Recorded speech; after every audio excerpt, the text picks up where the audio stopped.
क'क्राझाराव थानाय दुलाराय बर' फरायसा आफादनि गाहाय मावखुलि बड'फा हाउसआव बर' राव बेखौ बाहायनायखौ लानानै दिनै जों मोनसे खौरांगिरि मेल खुंदों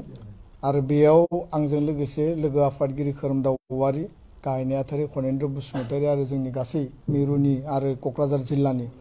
टीम दङ। गुबै बाथ्राया जाहैबाय जे मैया जों बयबो नुदों जे क'क्राझार टाउनाव थानाय जिफोर माने साइनबोर्ड आरो हर्डिं गोदानै बेखौ लागायनाय जादों। बे साइनबोर्ड आरो हर्डिं ब्लू आरो ग्रीन कालारनि बेयाव व्हाइट इंजों इंराजियाव लिरदों।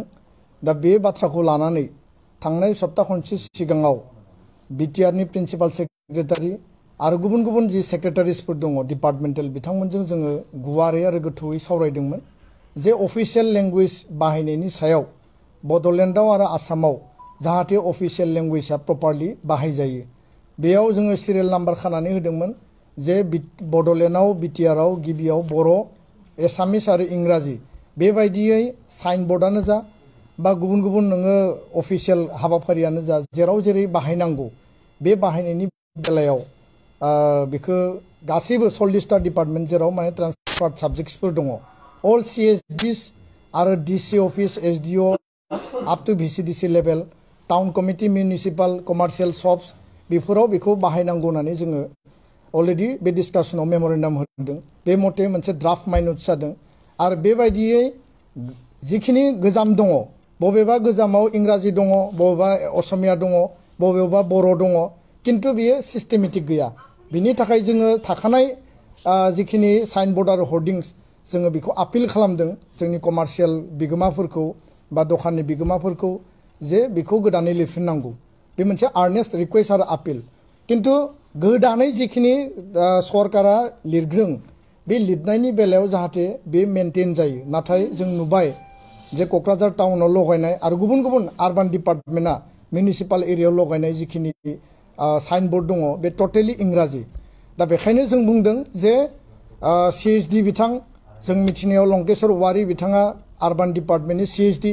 आरो बिथांखौ जिल्ला आफादा क'क्राझार जिल्ला आरो आनसलिकआ कमिउनिकेट खालामदोंमोन। बिथांखौ रिक्वेस्ट खालामनाय जादोंमोन जे बेखौ गोदानै होफिन आरो बेखौ गोदानै होनायाव बेबायदि गोबां खरसा थांनायनि बाथ्रा गैया, बेबायदि गोबां जेंना जानांगौनि बाथ्रा गैया।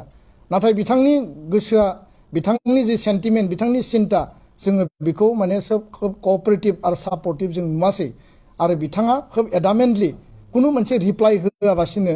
बिथाङा मोनसे बे बाथ्राखौ लानानै माने फुल स्टप खालामनानै दोनबाय आरो बेखायनो जोंनि जिल्ला आफाद दखरा आफाद आरो रायजो राजाया खोब गोसो गुदुङै रावखौबो हांख्रायाबासिनो जोंनि सेन्टिमेन्ट आरो रिसेन्टमेन्टखौ प्रटेस्ट खालामनानै मैया इंराजिजों लिरनाय बे साइनबोर्डखौ गोसोम दागो फुनांनाय जादों आरो बेयाव जोङो इंराजि बिरोधि नङा, जों असमिया बिरोधि नङा। जोंनि बाथ्राया जाहैबाय जे असमिया आरो इंराजिजों बर' रावा बाहायजाफानांगौ। मानो होनना बुङोब्ला 2003नि BTC सुक्तिनि गेजेरजों बर' रावा भारतनि संबिधाननि 8थि फारियाव बियो जायगा मोनदों 22 रावनि गेजेराव आरो लोगोसे 2020 बिटिआर सुक्तिनि गेजेरजों आसामनि लोगो सरकारि राव हिसाबै राज्यपाल बिथाङा आसाम सरकारा बेखौ मर्यादा होबाय। दा जाय रावखौ मर्यादा होबाय जोंनि न'आवनो जोंनि सिथ्लायावनो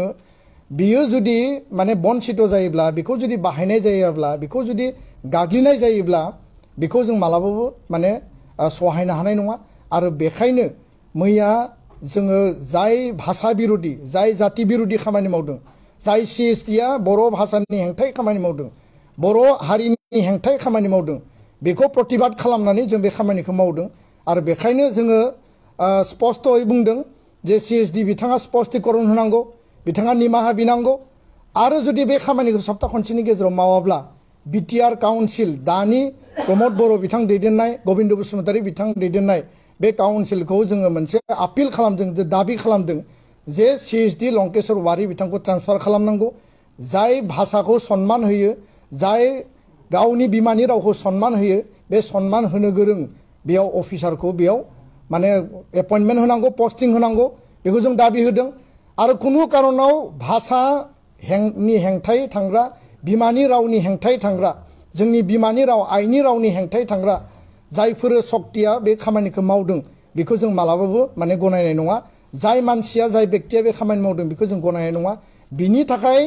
भाषानि थाखाय रावनि थाखाय गावनि बिमानि रावनि थाखाय दुलाराय बर' फरायसा आफादा जुदि जोङो जिउ दान होनो गोनां जायोबाबो जों जिउ दान होनो थाखाय राजि आरो बेयाव जोङो कुनु कारनाव जोंहा बेयाव गाबनाय आरो बेयाव जोंहा माने फावसायनाय गैया आरो बे बाथ्राखौबो स्पष्ट बुङो जोङो मैया जिखिनि खामानि मावबाय जोंनि मावथि बिथांमोना जिखिनि खामानि मावबाय गोबां माने एंगेलनिफ्राय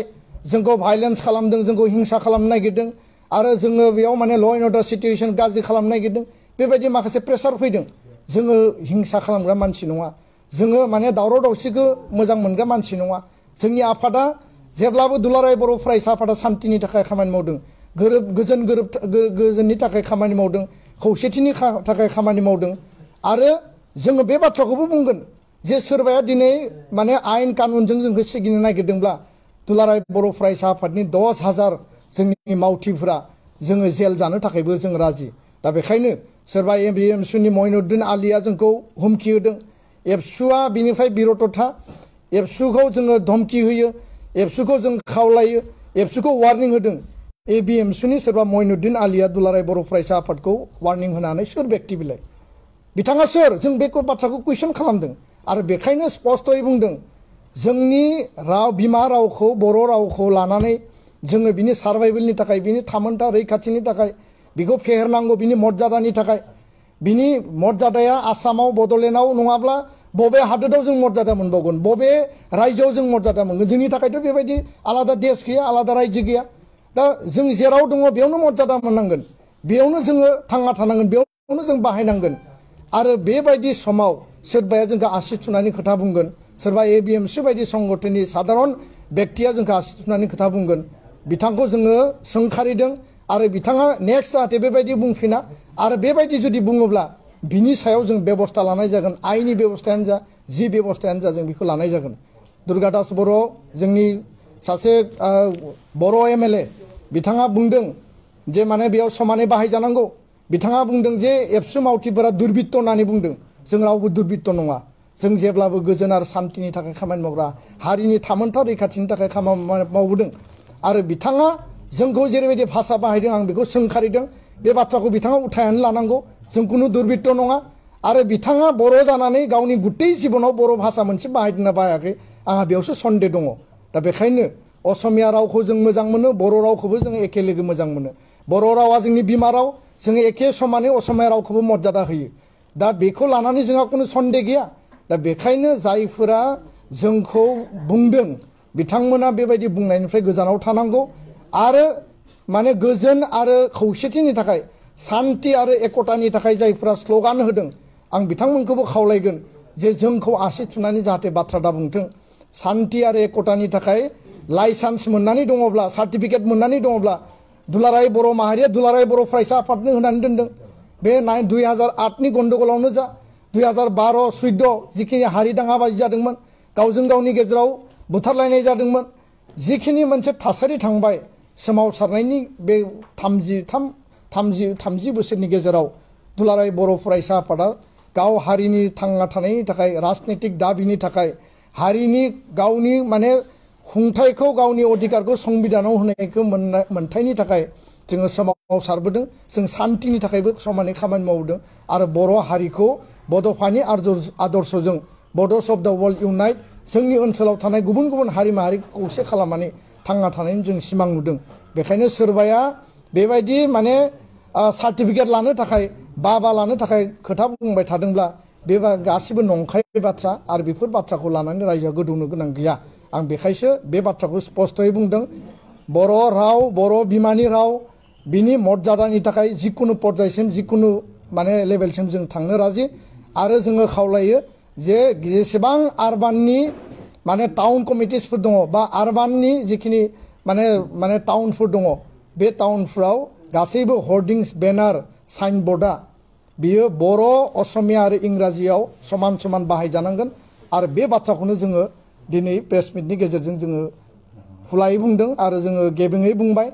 गुबुन गुबुन निउसाव नुदों जे असमिया रावनि सायाव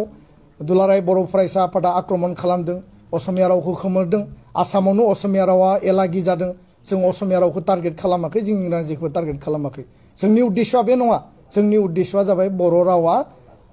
माने आसामनि मर्यादापूर्ण राव हिसाबै बाहायजानांगौ जेखौ संबिधाना होदों आरो जेखौ आसाम सरकारा राज्यपाला नटिफिकेशननि गेजेरजों होदों बे बाथ्रायानो स्पष्ट गोजोन्थों